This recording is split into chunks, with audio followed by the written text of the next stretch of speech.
Oi, gente, vamos lá, dando continuidade aqui ao adimplemento das obrigações. Nós vamos ver agora as disposições que tem lá no Código Civil sobre a quem se deve pagar. Tá lá no artigo 308 até o 312, e são as hipóteses em que nós estudamos as regrinhas do código para a situação em que eu vou fazer o pagamento e eu tenho que saber para quem eu posso pagar, para quem eu posso direcionar o adimplemento da obrigação. Então, começamos lá.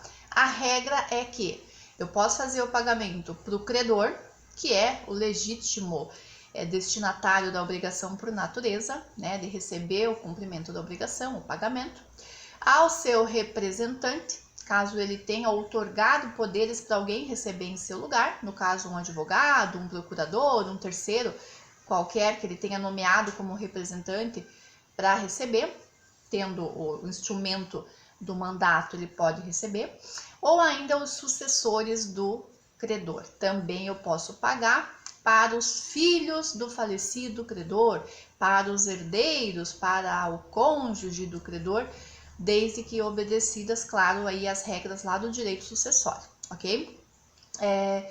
E como regra, partindo dessa premissa de que eu posso fazer o pagamento para o credor, para os sucessores ou para o representante do credor, quando assim nomeado, nós temos que cuidar, porque se eu fizer o pagamento para qualquer outra pessoa que não desse rol, ou para quem não esteja legalmente ou documentalmente autorizado a receber, isso quer dizer que se eu fizer esse pagamento, eu posso estar fazendo um pagamento que não vai ter validade nenhuma, e eu posso ser compelido a pagar duas vezes. Eu, devedor, que pago errado, como eu já disse, posso pagar de novo. Então, cuidado, é muito importante saber a quem a gente deve pagar. Vejam que o direito obrigacional é bastante amplo, complexo, cheio de regrinhas. Então, não é só simplesmente chegar e pagar. Eu tenho que saber para quem que eu posso pagar.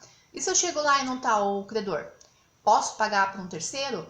Preciso exigir algum documento? Posso pagar para o filho do credor? Posso pagar para o herdeiro se ele morreu? Então, percebam que há regras do Código Civil que regulam essa situação, a quem eu devo fazer o pagamento da obrigação, ok? Nós temos ali no artigo 308 e 309 algumas situações em que, mesmo sendo feito a uma pessoa desqualificada, o efeito do pagamento vai se operar, ou seja, vai valer o pagamento. E cuidado aqui, a gente está falando pessoa desqualificada, é um termo jurídico, técnico. Desqualificada aqui não está no sentido pejorativo. Cuidado, né?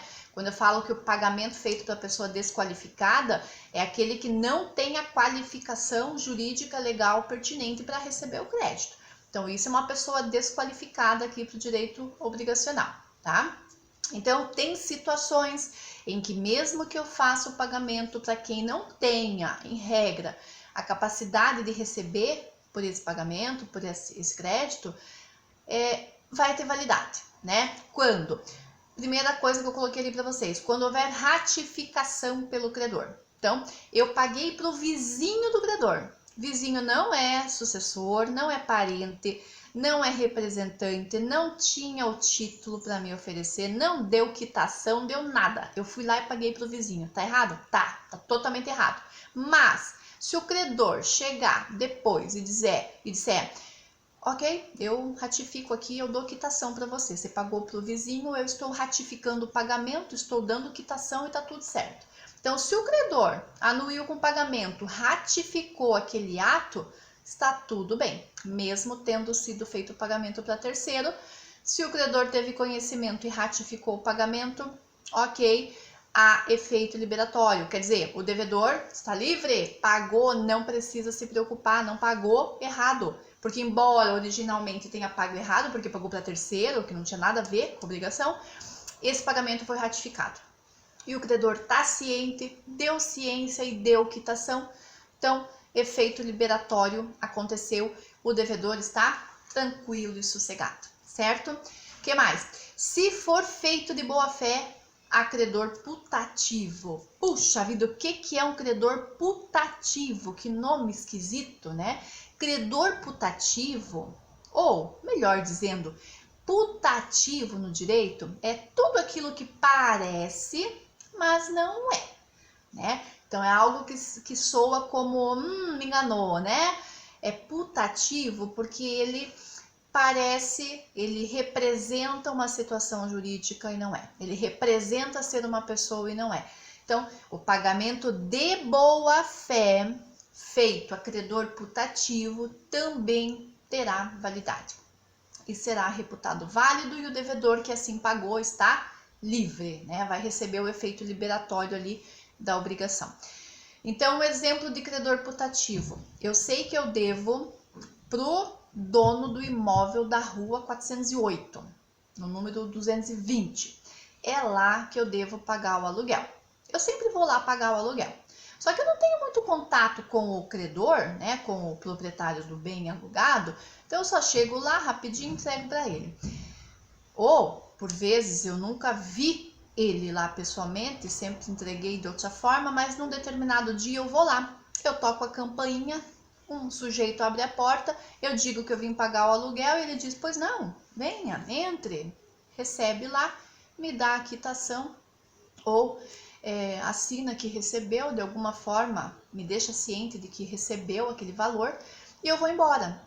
Poxa, depois eu descubro, eu falo com o verdadeiro proprietário do imóvel, destinatário do aluguel que eu tinha que pagar, e ele diz assim, não, você não me viu hoje? Como assim você pagou para mim? Eu nem te vi. Nós não nos encontramos, eu nem estou na cidade. Talvez você tenha pago para o meu irmão.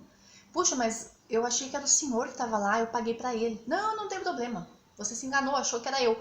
Quando tem esse negócio de achou que era eu, pensou que era ele, né? Você se confunde porque aquela pessoa, aquela situação representa algo muito parecido com a tua realidade.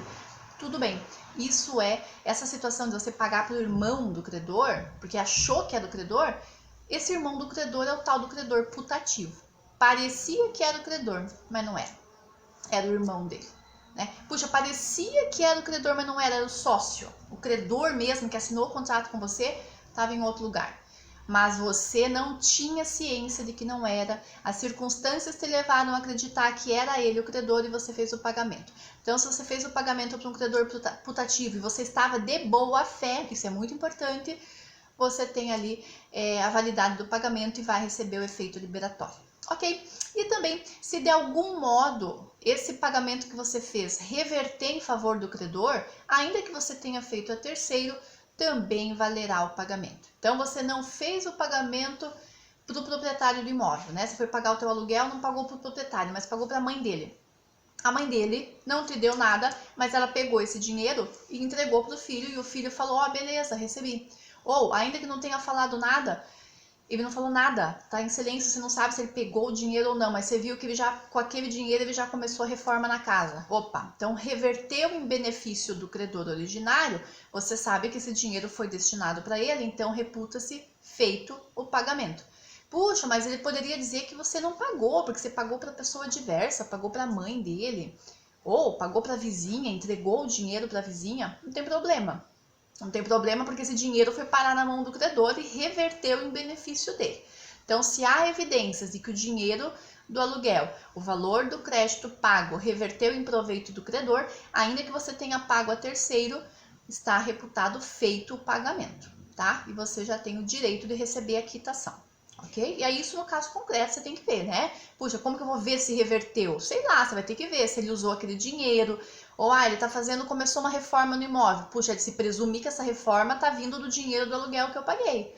Né? Vamos ligar os fatos, vamos ver quando que eu paguei, quando que ele comprou os objetos lá, o material de construção, quando que a senhorinha passou o dinheiro para ele. Aí é um contexto fático, probatório importante que a gente tem que verificar. Tá, mas se eu paguei de boa fé por um terceiro e de alguma forma esse dinheiro reverteu em proveito do credor, reputa-se feito o pagamento e perfeitamente válido, certo? E aí, o 310 traz para nós lá uma regrinha assim, ó. Não vale o pagamento cientemente feito ao credor incapaz de quitar, se o devedor não provar que em benefício dele efetivamente reverteu. Essa previsão aqui é a que corrobora isso que a gente tá falando ali de fazer o pagamento a terceiro, tá? A regra é que eu, cientemente sabendo que aquele sujeito, aquela senhorinha não era credor, ela não tem capacidade de quitar. Quem que tem capacidade de quitar? Quem é o credor da obrigação, quem vai assinar o documento como recebido ou quitação. ela não tem capacidade. Cientemente feito o pagamento assim, eu, devedor, sabendo que ela não tem capacidade, esse pagamento em regra não vale, salvo se provar que houve a reversão dos valores em favor do credor originário, ok?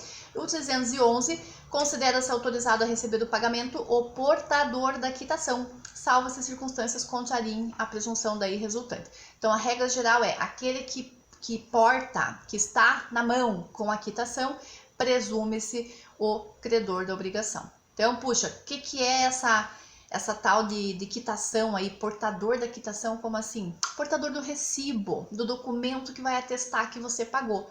Então, presume-se que você pagou certo se para quem você pagou, havia ali, tinha a pessoa com o recibo de quitação. Então, puxa, eu paguei pro vizinho, mas o vizinho estava com o recibo, que o credor deixou com o vizinho. Então, tá ok. Se ele te deu o recibo, ele é portador da quitação, você pode pagar para ele. Essa é a regra geral. Presume-se que quem esteja portando a quitação, portando o recibo, o termo de recebimento, o termo de pagamento, né? Quem está com esse documento que vai te dar prova de que você pagou, presume-se que possa receber, ok? Salvo aí, claro, se você provar que havia má fé, que ele furtou esse termo só para receber o dinheiro, que ele furtou o recibo lá da gaveta do credor só para receber. Mas se não há essa prova de má fé, presume-se que você possa pagar e esteja legítimo o pagamento feito para quem seja portador da quitação. E por fim, o 312, se o devedor paga ao credor apesar de intimado da penhora feita sobre o crédito ou da impugnação a ele oposta por terceiro, o pagamento não valerá contra estes, que poderão constranger o devedor a pagar de novo, ficando-lhe ressalvado o regresso contra o credor. Meu Deus, o que esse artigo está falando? Esse artigo está falando que se eu sou devedor e eu tenho que pagar uma dívida para alguém, se eu recebo do juízo, né, de um processo, uma intimação, uma informação dizendo esse crédito do qual você é devedor está penhorado. Então, não pague para o devedor originário, pague no processo. Pague para o credor aqui do processo. Se eu estou cientificado disso, se eu estou sabendo que eu não posso pagar para o devedor, para o credor, porque esse credor agora é devedor, né, de outra pessoa e está com esse crédito penhorado num processo judicial. Ou seja, esse débito que eu tenho que pagar para ele já foi objeto de penhora. Tem alguém que vai receber esse dinheiro que nem é o credor que eu vou pagar. É outro credor do credor, né? Então é uma dívida, alguém que tem mais crédito, maior crédito para receber e penhorou esse crédito meu que eu vou pagar para ele. Então eu não posso pagar para o credor originário se eu estou cientificado, se eu estou sabendo que esse crédito está penhorado. Eu tenho que pagar da forma como me foi orientado lá no processo. Paga no processo, deposita em tal conta, mas não paga para o credor. Por quê? Porque senão eu frustro a execução, eu vou atrapalhar a execução. Imagina, o cara tá lá executando o sujeito, penhorou o crédito, ele tem direito de receber aquele crédito como pagamento pela dívida lá inadimplida, e eu vou bonitinha lá e pago para o credor originário. E aí aquele que já penhorou lá no processo fica a ver navios, porque eu fiz errado. E aí por isso que o código diz, se eu pagar errado, se eu pagar para o credor aqui originário, eu vou correr o risco de pagar duas vezes, porque eu deveria ter pago lá do credor que fez a penhora, ok? Entendido isso aí, encerramos aqui essa parte, daqui a pouco a gente vai falar sobre o objeto do pagamento. Até mais!